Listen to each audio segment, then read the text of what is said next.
way, Jose. Red I got you. Come subscribe, like. Come subscribe, like. Come subscribe, like. Come subscribe. No way.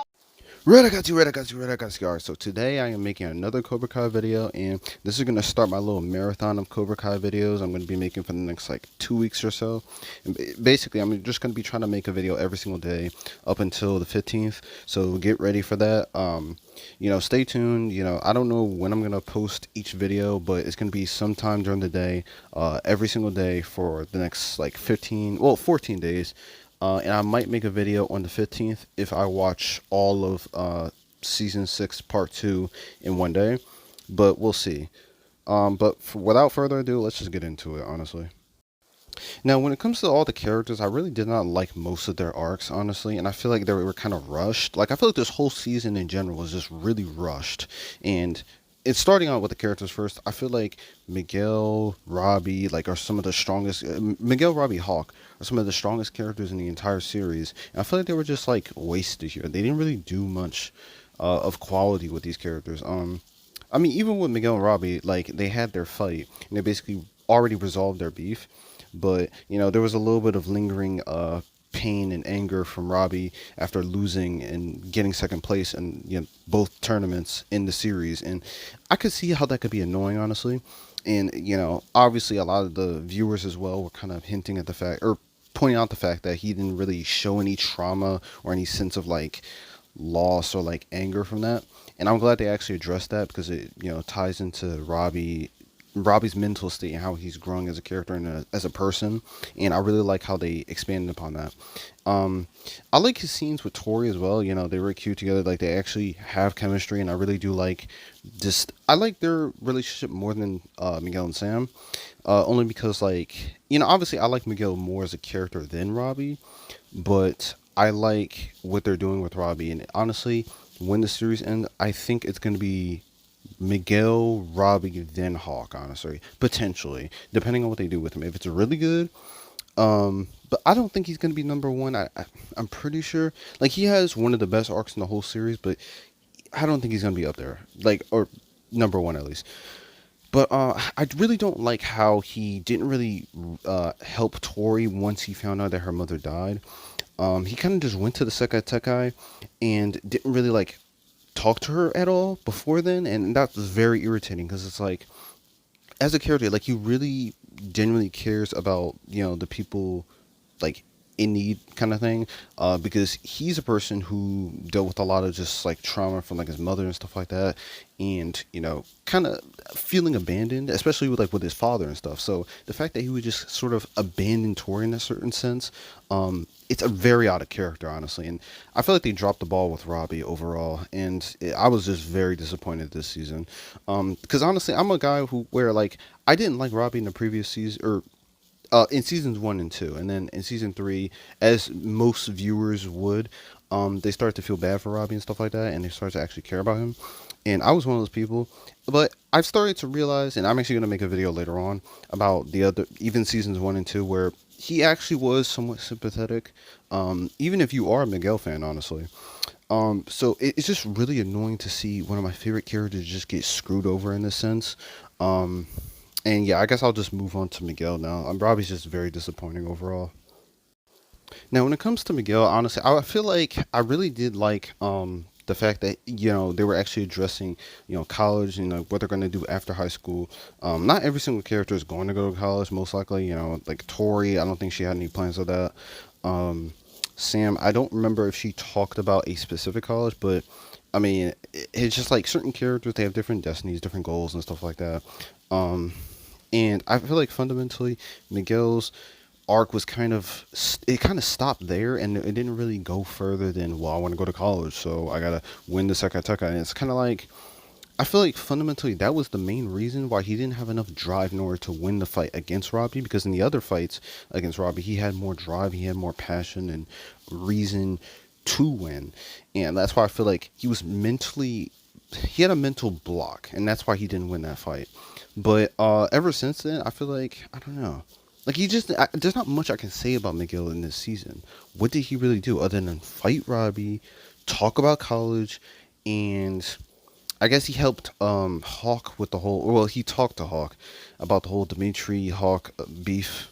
They talked about that. But other than that, like, not much happened. I guess Carmen's apartment got like flooded or like it's like destroyed, like it's breaking down, and but that's more like a Johnny thing. That's part of Johnny's arc about like him trying to grow up and grow as a person. Because he has a baby coming, so he has to make sure that they can have a house to raise the kid in. So that's more so a Johnny character arc kind of thing. Um, you know, and I guess I'll just move on to Johnny honestly, because like Miguel's just there's not much at all to say about Miguel. He's just a nothing character here. Now, when it comes to Johnny, honestly, I think Johnny is overall. I like what they've done with him. I think he's a little bit too cartoonish in this season. With some of his quips and some of his like he does that in every season. Like him just being a little wacky, a little over the top. But it was a little bit too much this season. And I didn't like that he was still beefing with Daniel. And honestly, Daniel pisses me off just as much with that. Actually, Daniel pisses me off more, and I'll actually make a video about that as well way later on. But honestly, I feel like Johnny is just. I really did like that he was growing up. Actually, like I said before, he has a baby on the way, so he has to mature and actually like try to have some sorts of some sense, goddamn, of sanity in the world, and like actually be a parent again, because he wasn't there for John, or he wasn't there for Robbie, so he has to be there for this new kid. So that's a big character thing for him. But just the stuff with Daniel, I really didn't like. I also didn't like the fact that he basically gave up the Eagle Fang name, which was something that he created himself, and it was a sense of like I like the symbolism behind Eagle Fang. It was like, Cobra Kai is basically evil because of Kreese and Silver and stuff. Miyagi-Do is just not for me because it's basically the opposite of what I wanted to train my students like.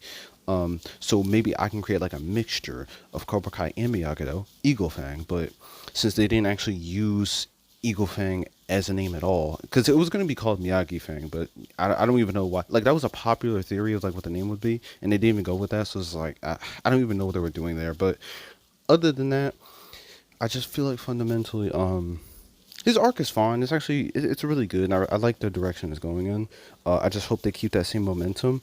And I just really don't like the Johnny and Daniel beefing stuff. That's very irritating. That needs to stop, honestly.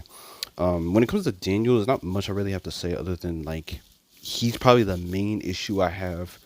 He's one of the main issues I have this season in general, like these 5 episodes, because his arc is basically about him realizing that Miyagi is not this perfect angel like he thought he was, and I don't really like how that kind of clouds the judgment. Like at the end of the day, no person is perfect, but like even with your role model, you have to understand that they are a person first. And I feel like Daniel just doesn't understand that. He sees Miyagi as an idea, and he uses that idea in order to manipulate other people into thinking, "Oh, I'm better than you. I know what's right and wrong." And again, I don't want to talk down. I don't want to talk down about Daniel too much in this video. I just want to say like I'm very disappointed in his arc and what they're doing with Miyagi as a whole, as like a they're using him as a plot device in order to manipulate Daniel, and I don't like that. And honestly, Amanda, I'm pretty sure even in the season was saying like, well, he's not a perfect man, he made mistakes and stuff like that. And this is coming from a person like Amanda who's made mistakes and has learned from them. And Amanda's one of the best characters in the show. She's very intelligent and stuff, and she helps Daniel through his issues. He should be listening to her, but he's not. And it's just like, at the end of the day, I feel like he's just disappointing as a character. Like I don't like him in like most of the series, and he's really selling himself like badly in this season, honestly. When it comes to Dimitri and Hawk, I fundamentally don't really like Dimitri's part in the whole beef. It's kind of like with Johnny and Daniel. Like I feel like Dimitri is the main issue with this. And again, Dimitri, I haven't liked for most of the series, if not all. And it's like the greatest thing I think Dimitri did in the series is forgive Hawk in season 3 after Hawk broke his arm. And it's like that's more of like a Hawk thing. Like I'm glad Hawk was able to join Cobra Kai or join Miyagi-Do. And he had his redemption arc in season 4. He beat Robbie, trophy win, whatever. But like honestly, Hawk has been nerfed in this season, and no one can tell me otherwise because I don't want to hear that crap of, oh no, he's just as strong as Miguel and Robbie. No, I don't want to hear that. No, he's not. He just isn't. They're both disappointing as characters, and honestly, Dimitri is the worst part of that. It's just now he's getting cocky. It's like, no, he's a bad character. Now, when it comes to Chozen as a character, I fundamentally like Chozen in most of the series, and there's not much I can really say about him that's bad. And I liked his involvement in this season. I just wish we got a little bit more of him. I like that he took parts in the whole like Miyagi-Do storyline that's happening this season. Uh, the only problem is yeah, that's really my only problem. It's like he just doesn't have more content. Cause I like the stuff he has with Kimiko, and like the fact that Kimiko kind of rejected him, and he's still feeling some type of way about his defeat from Silver, even though the defeat from Silver wasn't really like his fault because he spared him. Like it's kind of like with Miguel and Robbie. It's like Miguel spared him. It's not Miguel's fault that Robbie decided to kick him off the railing. Um, Obviously, I do have some issues with Miguel fans, I would say, and that's for another video. But anyway, Chosen overall good character. I still like him. Yeah. Mike Barnes was actually also a good addition to the season. Overall, I did like that he still has some pain and anger from the fact that he lost his whole business because of Daniel and because of Silver, mainly because he burned the crap down. And honestly, I would be pissed off at Daniel as well. I would try to help him because I would want to help the kids with the Sekai because I know how brutal it would be. So yeah, I'm glad that he actually was willing to do that to begin with, because he could have just used any sensei, um, just hired one or gotten John.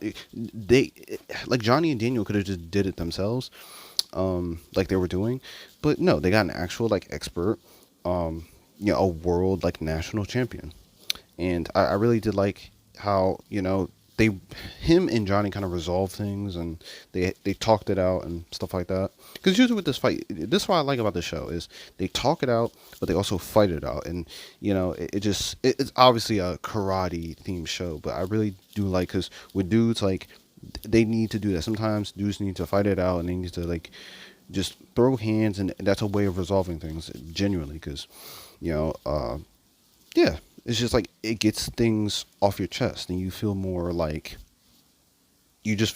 relieved and stuff like that, like you actually accomplished something. Because at the end of the day, certain things cannot just be talked out, or yeah, in general.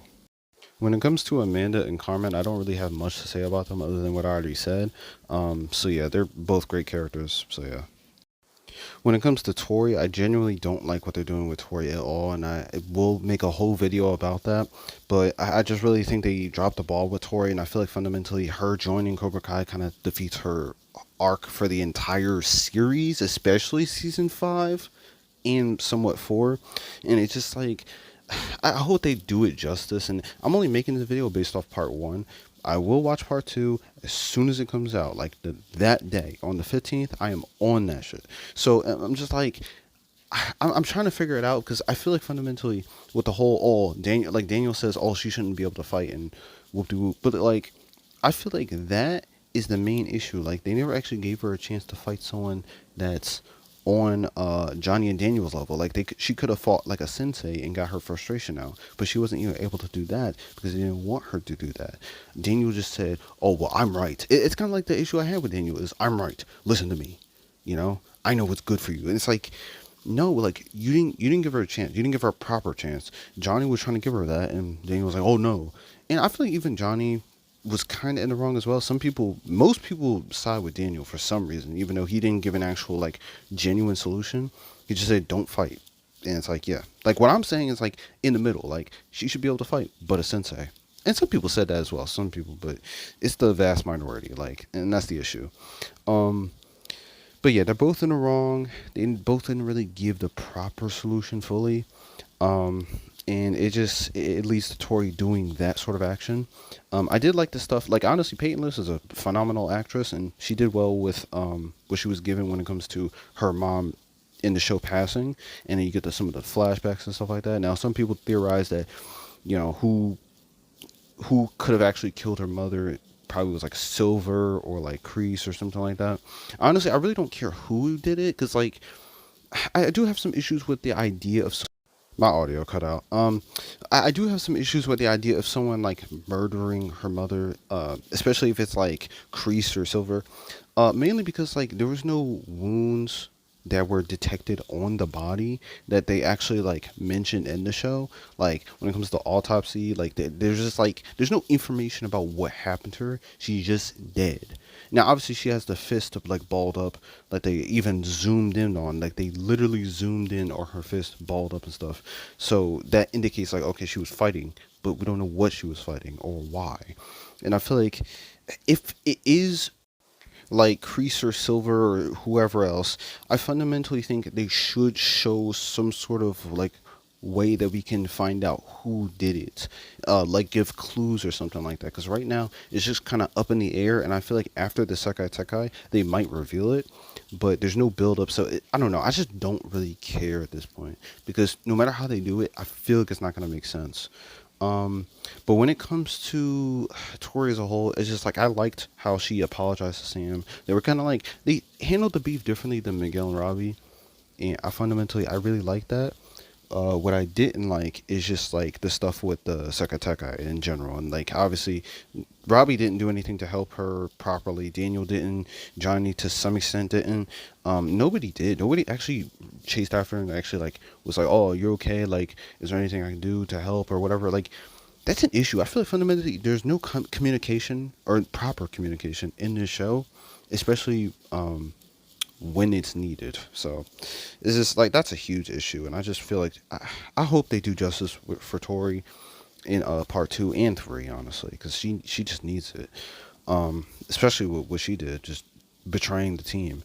Um, so yeah, that's basically all I have to say about Tori. Disappointing. When it comes to Quan, I really don't have much to say about Quan or like any of the Korean like karate, students or anything like that. I like Kreese's arc somewhat when it comes to like getting over the whole Johnny obsession or whatever. Like I don't want to say obsession, but like him actually caring about Johnny and trying to become stronger from that. Because again, it kind of goes with Kreese's trauma. Like he's getting rid of the parts of him that are weak so that he can become stronger. It's not the right thing to do, but I do like how it kind of his mind is more twisted in that sense, and he's willing to do the wrong things in order to do what he thinks is right. Because that's basically that's Kreese's whole arc is he's doing things that are wrong because of how he was treated by his like the general, right? The general tried to kill him. And that was the person that he actually trusted and stuff like that with his life because he was in the army and stuff like that. So the military. So it's like I really do like I like Kreese throughout the entire series in general, but I don't fully like what they're doing with him in this season, only because like he's able to manipulate Tori into joining Cobra Kai, and maybe this is not like she probably didn't join Cobra Kai fully because of Kreese. It's because of her own trauma and like the fact that people didn't really care about her, especially like Daniel, and the fact that she mentioned like, well, you only care about Sam, you don't really care about me, like stuff like that. But I feel like Kreese has a huge part in manipulating her, and the fact that he was able to even get to from Korea or wherever, like Okinawa, right? Um, to America like so swiftly, because he basically like I don't know, the timeline with that is very weird because he goes to Korea to escape from jail somehow without any money, without any freaking money. I don't know how he got there. Then he trains there. He trains the students. Then he comes back to manipulate Tori. Then does he go back to have his like little character arc with Quan? And then he goes back for Tori, and then he goes back. I don't know. No matter how you slice that, I feel like it's not gonna make sense. Because the first time he goes to Okinawa or Korea or whatever, it shouldn't make sense. Like he shouldn't be able to do that at all. He literally shouldn't do it the first time, let alone go back to America to manipulate Tory and then go back to. It's dumb. It's really dumb, and I just don't. I don't like what they're doing with like half of Kreese's arc, like that part. This the Korea arc in general is just, it's stupid. I do like Quan though. I do like how he kind of mirrors like a season 3 Hawk where he's kind of like enraged. He's kind of like that evil kind of like champion character. Kind of like also Tory as well. He kind of mirrors Tory in that sense, and that's why like him and Tory are going to interact in part 2, and I'm waiting to see that. Honestly, that should be interesting. I feel like Quan doesn't necessarily care about her though, and he's probably going to try to manipulate her against Robbie. He obviously has beef with Robbie. Like he's gonna go crazy. Like I want to see them fight. I'm not gonna talk about too much. I'm not gonna talk too much about the fights, honestly, because I just wanna wait and see, honestly. But it should be a good one. I don't even know who's gonna win. I'm just waiting to see, to be honest with you. Honestly, when it comes to like who's gonna win and who's gonna lose, I don't really have much of an opinion on that, other than I just hope that it's good writing. The only thing I'll really say is it might be that Cobra Kai might win only because like they've won basically throughout the entire series, and that's kind of a theory I might talk about in another video, or I might just say it here. Basically, Cobra Kai have won in all of the tournaments besides in the first Karate Kid movie. Like they won in season 1 and in season 4, technically, because they won the girl side of things. They didn't win the boys side because it was Hawk, but they won basically all the other parts of the tournament, and the girls portion. So they basically won the whole tournament, and that was the reason season 5 exists. And obviously season 6. But like in season 1, Miguel won as well. So it's like that's Cobra Kai, like fully, no doubt about that. And I feel like in this season, the whole idea behind, because even some people talk about this, I feel like Miyagi-Do in, slash Eagle Fang or whatever, don't really deserve to win. And I feel like that's going to be part of their arc. It's like the fact that, and again, this ties back to Daniel being an asshole. It's like he shouldn't have brought Cobra Kai or Miyagi-Do back to be a part of this. Like they shouldn't be announcing it and showing it to the world. Like this shouldn't be a thing, because Miyagi-Do is more of a sacred kind of like intimate form of karate that shouldn't be just taught to anybody. Because not everyone can handle Miyagi-Do. Not everyone will use it properly. It's supposed to be for defense only. Karate in general should be used for that. And Cobra Kai kind of like goes against that. But I feel like if they do have Cobra Kai win, I feel like Johnny's going to take over Cobra Kai at the end of the series, like they talked about in, I think, episode 1. Him basically just taking it back. My whole thing is that's probably my only like theory. I don't really want to talk about too many theories, because that's not really me. I just want to talk about what is presented to me and if it's good or bad. And so far, I've just given all my thoughts about that overall. Again, I don't want to talk too much about fights necessarily. I'll probably talk about that in another video, or like when the part 2 actually drops. So that'll be like 15th, 16th, 17th. Like I'll try to do it as soon as possible. But yeah, overall, that's just my thoughts on the whole season. First half of the season, or first 1/3 of the season. It's gonna be 15 episodes. I'm really excited to see what they're gonna do with part 2. I'm gonna be just waiting for it just as much as y'all. Just like doing the best I can to get the videos out. So yeah, comment, subscribe, like. Let me know what you think about my video, or if I missed anything, or what you thought of part 2. Maybe you loved it. Absolutely, it's a 9 out of 10 already, 10, whatever. Or if it was trash and you agree with me. So yeah, comment, subscribe, like, and I'll see y'all later. No way, Jose. Red Hot Gotsy, come subscribe, like, come subscribe, like, come subscribe, like, come subscribe.